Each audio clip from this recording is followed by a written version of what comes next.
बच्चे मस्जिद की जीनत क्यों ना बने।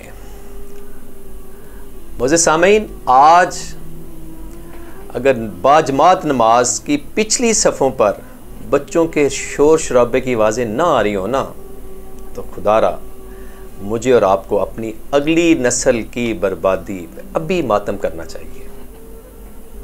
क्यों? आज अगर बच्चों का हम शोर बर्दाश्त नहीं करेंगे और उसकी शरारत के बावजूद हम उनको मस्जिद लेके आएंगे, बच्चों को मस्जिद आना चाहिए, यकीन करें कुछ ही मुद्दत के बाद ये बच्चे आपके साथ नमाजी खड़े होंगे। लेकिन अलमिया पता क्या है? अजीब सा अलमिया है। बच्चे मस्जिद में कुछ शरारत करते हैं, वहशियाना तौर पर कुछ ऐसे मेंटली रिटार्डेड पीपल, मैं तो मेंटली रिटार्डेड ही कहूँगा ना। मस्जिद आपका घर है, मस्जिद is a place of almighty Allah, ये अल्लाह का घर है। वहशियाना तौर पे मारते हैं। वो जो बचपन में बच्चों की तरबियत का एक अमल होता है, उसमें बच्चे ये महसूस करते हैं कि बच्चे और नौजवान कि उनके लिए नो गो एरिया है। कितना लम्हा फिक्री है ये। अगर बच्चे के ज़हन में ये बचपन से चीज़ डल गई है कि ये तो नो गो एरिया है, तो प्लीज़ इसको हमें और आपको बदलना है। किस तरह बदलना है?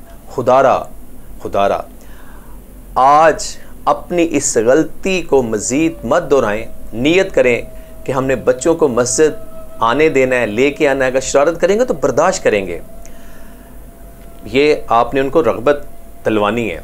आप क्या समझते हैं मस्जिद खुदा का घर है, घर में फ़कत बूढ़े बूढ़ियाँ ही रहते हैं? नहीं, घर में बच्चे, जवान और इवन शीर ख्वार बच्चे भी होते हैं। माय डियर, मैं जब ज़ियारात पे गया इमाम रज़ा के रोज़े पे, तो मैं अक्सर, चूँकि वो स्पेशल इस काम के लिए गए हुए थे, मैं देख रहा था कि प्रेम में मियाँ बीवी अपने छोटे बच्चे को साथ मस्जिद में इमाम के हरम में लेके आ रहे हैं, नमाज़ पढ़ रहे हैं और साथ प्रेम में बच्चा लेटा है या सो रहा है या उठा हुआ है।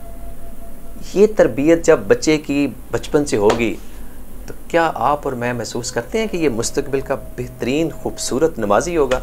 अगर मेरी बात आपको ये अच्छी लगी हो तो दुआ मुझे याद रखिएगा। अपना बहुत ख्याल रखिएगा।